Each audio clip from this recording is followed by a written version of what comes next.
Welcome everyone, KD here, and this is part 7 of my tutorial series about blueprints, classes, and how to communicate between different blueprints and blueprint classes. And this is part number 7, and now I will talk about widget blueprints and how to create tasks in widget blueprints and how you can call widget blueprints from other blueprints. Creating it is, as always, pretty straightforward. You go to the content browser, you add new, then you go down here to user interfaces, and we have here widget blueprints. Open this, like always, label this stuff so you will find it later on. Don't do it like I do and just take the name it gives us. We open this up, and that's how, and then see how this blueprint looks like. So we have here a new window. So if you go to graph, then we get to our event graph that looks like it always does. We don't need these functions like always. Like here on the left side, we have our variables, functions, and graphs.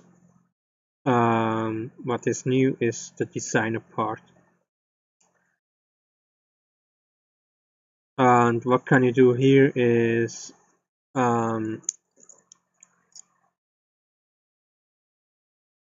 create the design for your widget, how you want to look here, just so you know kind of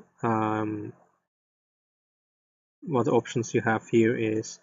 You can, as example here, to set the screen size. I don't know why it is on such a weird. Let's take HD. So here you can change the screen size if you want for the product you want to create it. So if you want to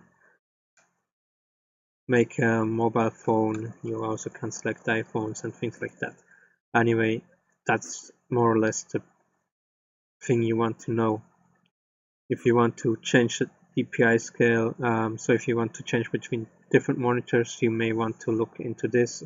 I don't want to go into detail here, also because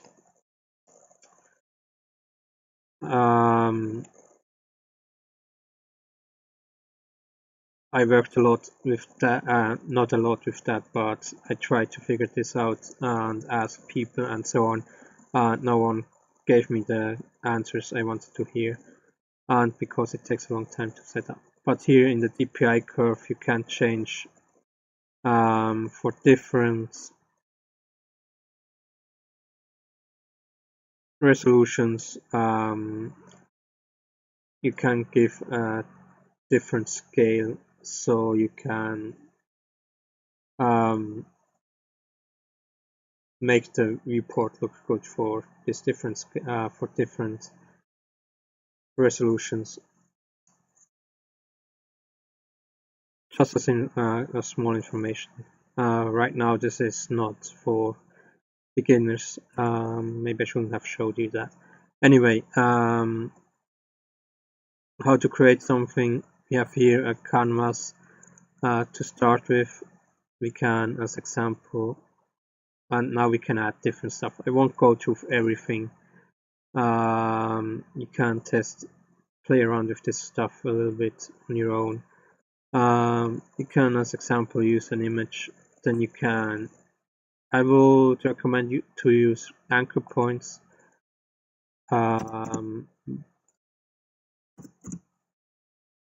And then you can put this image as the complete background of your viewport, and then you can select here under image different image if you want to. That didn't work, of course, but different image and things like that.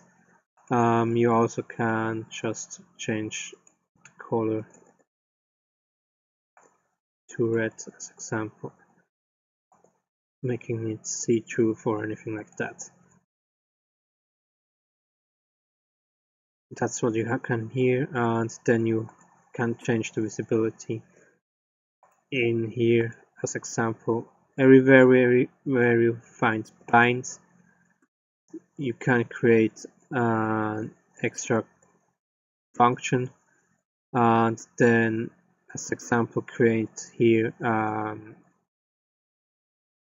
different tasks for different conditions for visibility or invisibility, or how you want to call.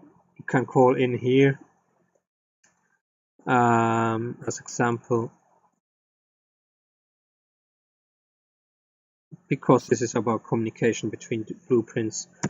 You can also use here our all actors of class. I said this before, I say it again, I will say it in the future. This is probably one of the most important functions we have. Then we go to our new blueprint here, get a copy. We can even reference to our save file, and then we can get in here how did I call it, animation in the last one. And we can call in here our variable, and then can now with this variable make conditions, like we can create a branch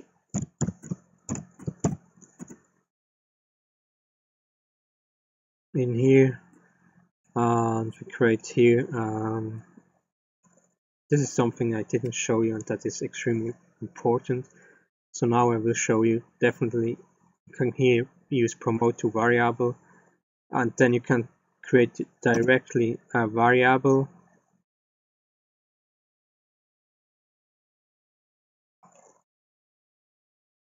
See here, this is why it's interesting. You can create here directly a variable that is has the right type for this function, for the output here. And we can now, just a simple example, if this is true, we want this image to be visible. If this is false, we can say here it's hidden. We have here other things, so collapsed is something I don't use much. You can test it out for yourself. It tests invisible, that's an important one. That means it's visible, but you can click through the whole thing. So that's important if you have a button in the background or anything like that and you want the image over the button. Then no, if you don't press, if you just select it as visible, sorry, then you have the problem that you can click on the button because the button is behind the image. So if you set hit test on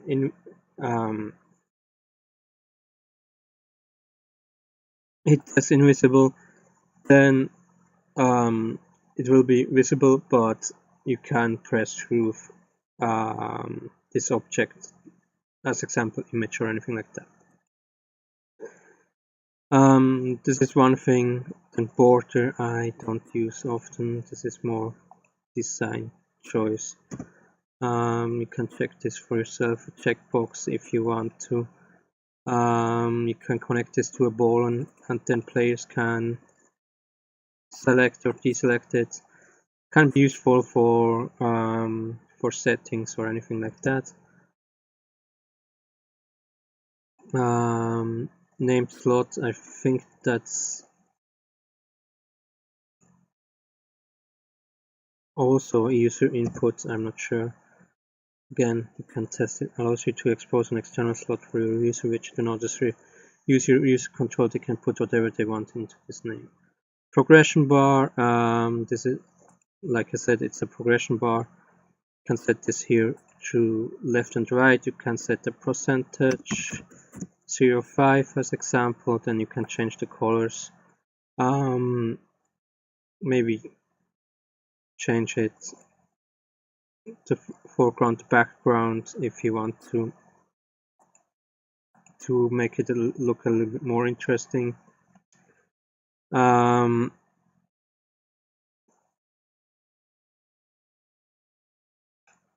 I said, you can bind it here. So maybe this is a health bar, so you can set how the percent of your health by dividing your actual health through the maximum health you can have, and then you have a health bar you can, as example, set over your character or anything like that.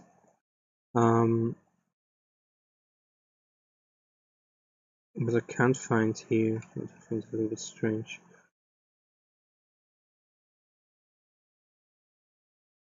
Oh, probably on the style. Yeah, here you can set also images. So if you have a special image for your bar or anything like that, you can set it here. As example, this is the background image. You can set this fill image. Do I have another image I could use? Kind of bizarre one. Yeah, so you can set different images and things like that. So you can give the progress bar your own look. This is also just optical, so you can't do any input with this here. This one here, the slider. Did I show you the button already? No. Okay, button slider. Button, you can, as example, add here a text on the button. You can of course change the text, you can bind the text, you can change the color of the text. I'm sorry, this is really going fast through everything, but otherwise this part would be too long. Again, this is about the basic. This is more about the communication, but I kind of want to show you what you can do here. Here, the best thing is to do test things out for your own, and then of course you can change the size here and things like that. So slider and buttons, these are things you can change, create events from, and that's why widgets and so are useful if you have an interface you can interact with. You can select unpressed, unreleased event to happen. Most of the time you want to unpressed. You also can unhovered and unhovered, so unclicked I never use really. As example, if you want to have information attached to the button, so if the player hovers over the button, then this information will pop up, and if he goes away from the button, it will removes it. So that's kind of about the hovered. Then pressed, you can create an event. If you press on it on pressed, then here you can create an event. So maybe a menu will pop up, or you will exit the game, you will save the game, anything like that. You can set up in here. Of course, you can change the style of your button. You have three different images you can set. You can set on normal. That's just when the button is there. If not, if you don't interact with the button, how it looks like. You can hover it. So if you hover over the button, so the button color or image you want to set for the button will change. And then of course pressed, so when you press on the button, what will happen, how will it change. Of course you have the visibility and all that. Then the slider is kind of similar, so what you have here is a value you can set that is the slider, and you can connect something to the slider. maybe you can change the brightness, maybe you can change the color with that. Maybe if you have some kind of character customization, you can make a slider where you change the size of your character, things like that.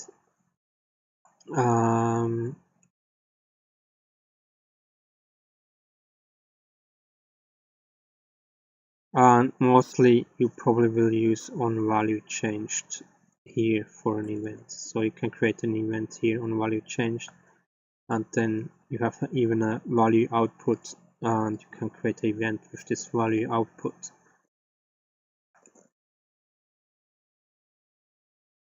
Text I showed you is just a text box. You can write something in. Expandable area, I never used this actually. Interesting. Ah, I see.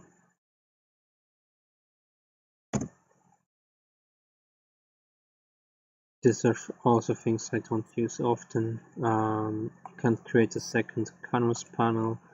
Is sometimes useful. Grid panel I don't use. Horizontal box and vertical box is maybe something I can show you. And the other things you kind of have to test out for yourself. Like I said, this expanding area. Should test this stuff out too sometime. I mean, can really play around with this and what works for you. So horizontal box and vertical boxes are very useful. If I add, as example, a vertical box in here, then I can start and add buttons, and you see the buttons will get in order. If you just put them somewhere in another normal canvas, then just put it where you click it on and where you select it. So if you want to have a row of buttons, this is very annoying to do it like this. Here it's very simple, and you can even say fill, and then it will fill everything correctly, or you can set padding, so top maybe 10 down, you want bottom 50 between, and things like that. So it's very simple to set something up with different buttons, and you don't have to use buttons, you can use anything, or most of the things, probably not anything. And horizontal box is the same, just with horizontal.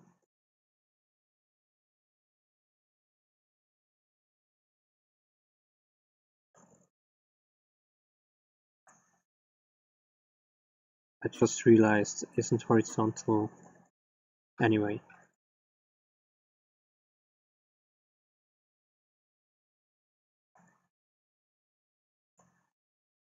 Because the horizon. Anyway, maybe I'm thinking wrong here. But these are the things you can use. Like I said, there are many other stuff you can play around. You can even create your own stuff. I would say here is a scroll box, can be useful too.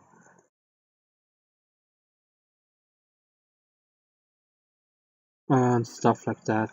So more or less everything you need to create your widget design and so on. Like I said, I'm sorry this is a little bit fast, but in this section this is really kind of playing around with stuff. So maybe another important stuff to work in this environment are, when you look here now, the hierarchy. You see everything I put in here, and we have a hierarchy. So this canvas is the top layer, and then in this we have a different canvas, and in here we have a different vertical, and so on. And sometimes when you have a very complex widget, if you have kind of like something like a menu with a lot of stuff in it, then things overlay over each other and so on, and then it's very hard to work in it. And so you can have here these options with with a lock and an eye. When you press the eye, it will be invisible, and however, you can still select stuff in here. So if you don't want to select anything in here, you can also lock it, and then you see I can't select it anymore. That's quite useful. Also, you can on the top here label everything. So if you have a lot of stuff in here, I would recommend to you to label everything, so you just can put in the name and then find it very simple. Anyway, this is about the design part. I didn't want to make this section too long. I think it went longer than I wanted. I know I rushed through it, but seriously, this is something you can kind of check for your own, and if you have questions, ask them in the comment section. So now, communication between blueprints, all the blueprints widgets and the widget. So I showed you already how you can get variables or even events from other blueprints. It's just like with all the other blueprints, all actors of class, and then you select the blueprint, you get it, and you select the variable you want to choose, or you select a safe blueprint and things like that. That's very simple. But how can I get a widget and work with a widget? Or if you created a HUD, how can I put the HUD on the viewport at the beginning of a map and things like that? That's what I kind of want to show you now. So if you want to have if you have a HUD or anything like that and you want to put this on the viewport at the beginning of the map, then you go to the level blueprint. You go to event play. You can ignore this here, so it's not too confusing. I will delete this. Let's move away from everything. Event begin play, and here we create widget, and we get our new widget blueprint. I do have to anyway. We get our new widget blueprint, and then what we have to do is add to viewport. We connect this here, and when we now actually play this, we will see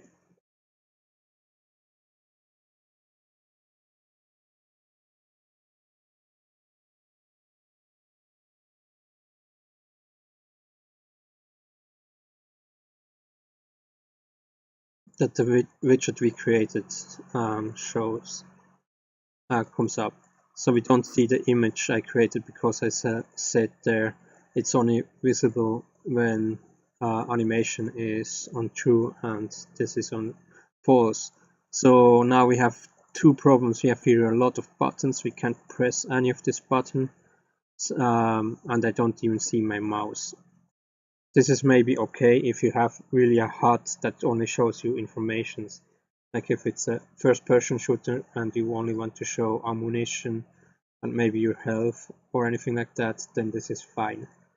Then you don't want to interact with your widget. Now, if you want to interact with your widget, this is not what you want.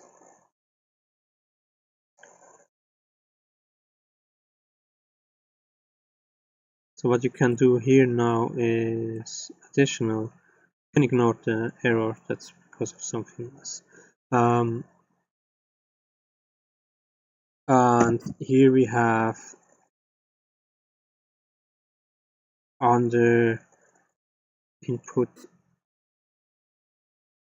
let me see, input, just input, okay. Let me go in here under inputs. we have three different options: set input mode game and UI, set input mode game only, set input mode UI only. So right now we have game only.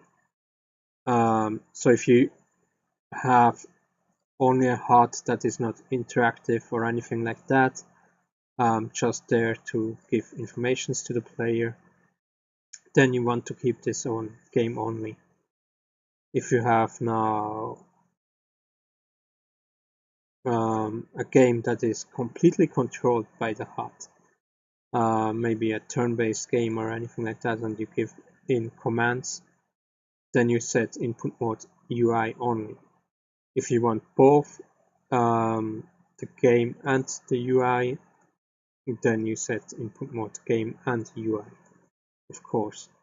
So as an example, if you have a player character you want to move around with WASD, then you can do that, and you can at the same time put in commands or anything with the mouse. So now there is a problem here. Let's set it on game and UI. For now we have to set the widget, and what we also need to do is we have to get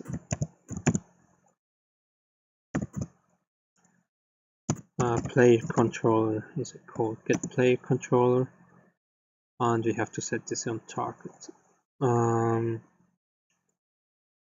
So we know that the input comes from the player.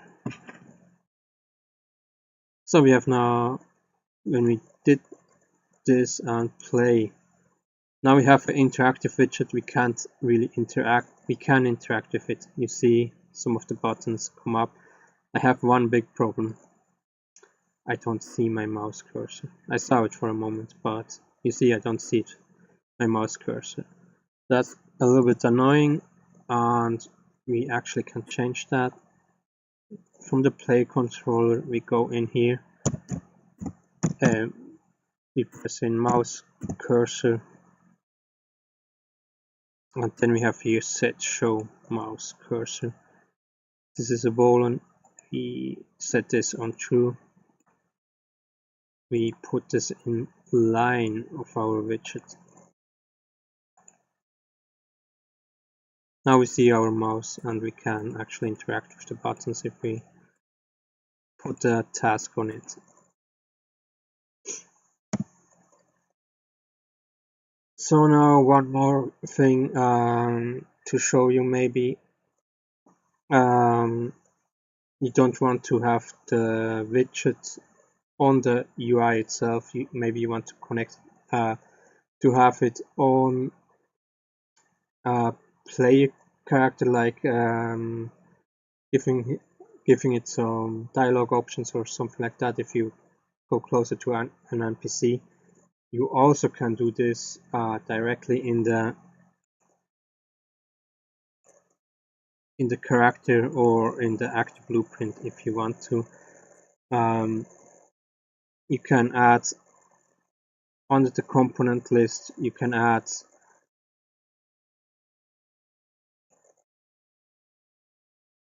a widget and then select the widget you want to.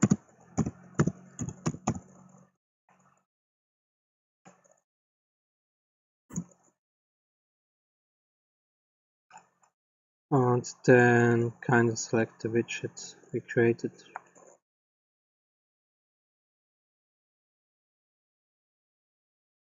And then you can set the widget dimensions of the widget and so on. Right now it's pretty big and so on. So you can set the widget, and then it will show up over or besides the asset or NPC or whatever you have created, will the widget show up. So I don't go into detail of this because I made a complete tutorial about this. It's called interactive actor widget. Links are in the description if you want to know more about this, if you also want to kind of a little bit learn more about widget blueprints, how you can create events, and just want to have more detailed information than I gave here because I rushed really through this here, then I would recommend to go to this tutorial and get more information. With that, I want to finish this tutorial series. I really hope this was informative. I try to keep it as basic as possible, but my nature is a little bit to explain, sometimes over explain stuff, so I still hope this was informative, this was very helpful. Of course there are more widget classes, maybe I will continue this tutorial with other widget classes if needed,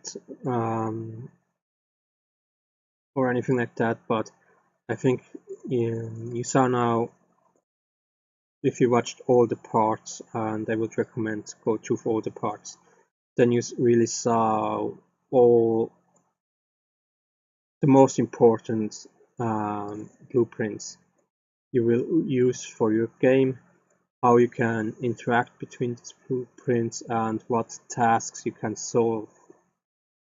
Or at least I just gave you example on what task you can solve with these blueprints.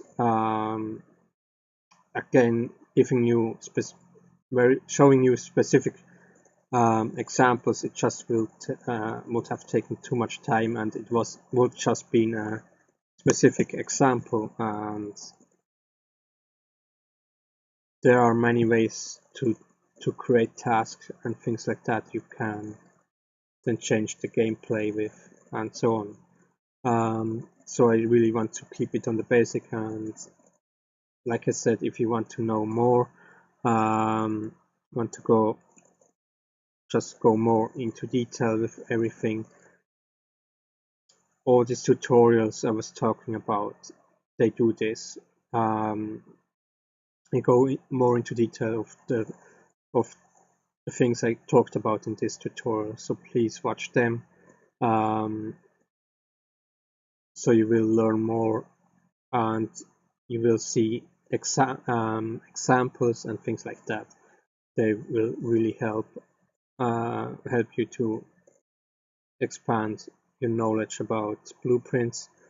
Again, there are many commands and functions you can call in and use, and you kind of have to learn these different functions, how they are named, or at least where exactly can you find it, and things like that, and for what, of course, for what they used and so on.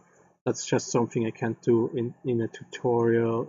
I think, I mean, I could give you an overview of some stuff, but if anyone really learns something from that, I'm not so sure. So most of the time, if you really learn better if you use it in an example or anything like that.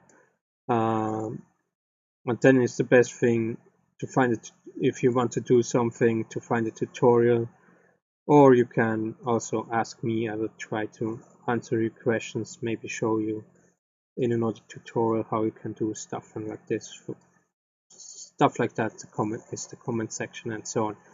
So I really hope this tutorial series helped you to get the start into visual scripting. I think this is the most important stuff, to understand the blueprint classes and how to communicate between blueprints.